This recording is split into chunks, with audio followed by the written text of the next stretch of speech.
Hey guys, it's Tom Trams with the FujiNet project, and after many months of putting up with it, I finally took and bought a new workstation and built a whole new rendering pipeline, so things should be a lot better going forward.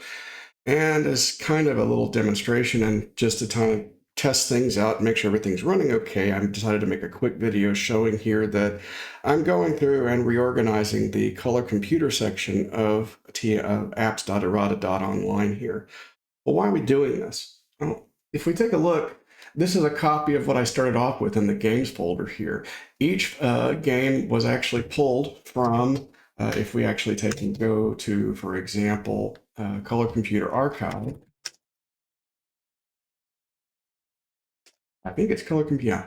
If we go here, I literally took and did a mirror of everything that was here and all the files that were kind of present here.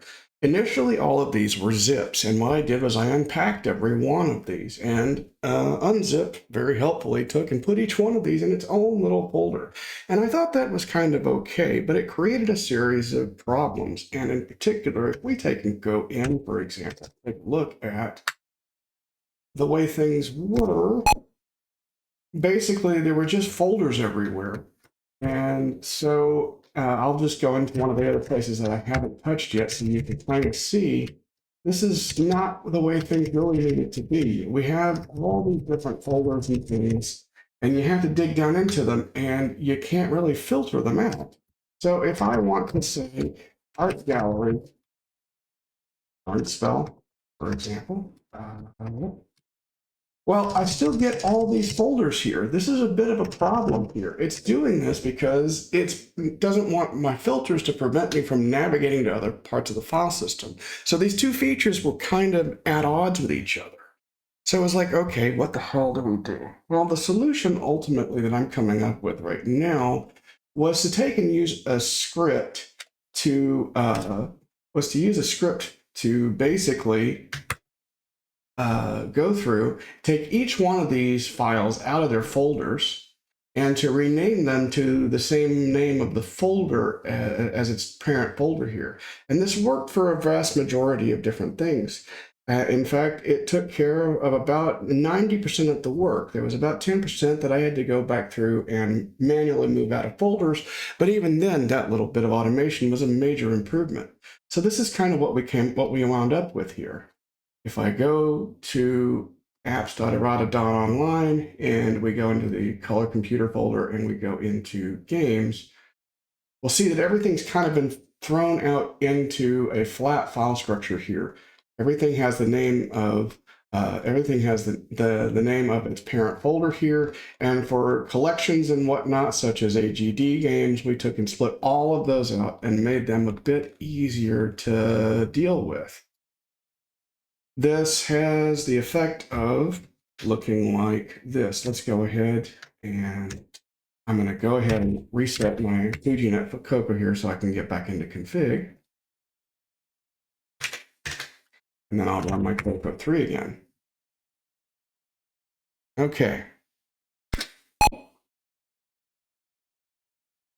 If we go to apps here, we'll go to COCO and we'll go to games. And already we can get through and we can get the thing very quickly. So now, for example, if I want to take and do a recursive search for things with candy, well, I can, and I can get right to them. Or Dungeons of Daggerath, etc., etc. And you'll notice that there are two different types of wildcard searches here. So if you have the traditional set, which is just a wildcard,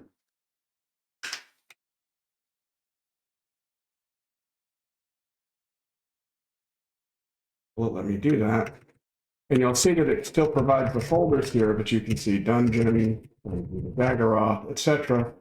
But you also have, with filter, you have case-insensitive search. Case-insensitive search, which also takes and goes through and finds things in folders, including patch versions of Dungeons Daggerath or Dungeon Run, anything else that matches. I'm hoping that this will take and improve the situation and to do this for the rest of the folders. And we need to come up with even better ways of dealing with the fact that most color computers have 32 column screens, et cetera, et cetera. There's lots of things that we can do to make this better. But I hope this kind of really puts together kind of the point of what we're trying to make here. I'm trying to make the quality of life for FujiNet users much easier here. And I want to show a final little thing here. These host slots are TNFS. Well, they can also be FTP or HTTP endpoints. So if I take and edit one of these slots here, for example, this one down here,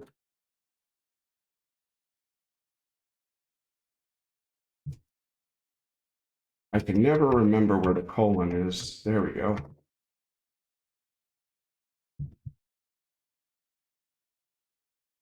If I now take and go down to here, it's now using the web server here to take and match. So I can take and if we have indexes and whatnot,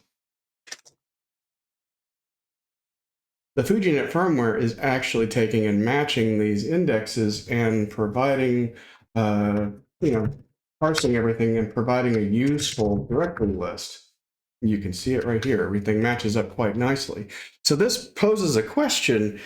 The people that are running Color Computer Archive and whatnot, would it not make sense for the good of the community to take and run a TNFS server with everything unpacked and ready to run here? Or if someone else would want to take up this mantle?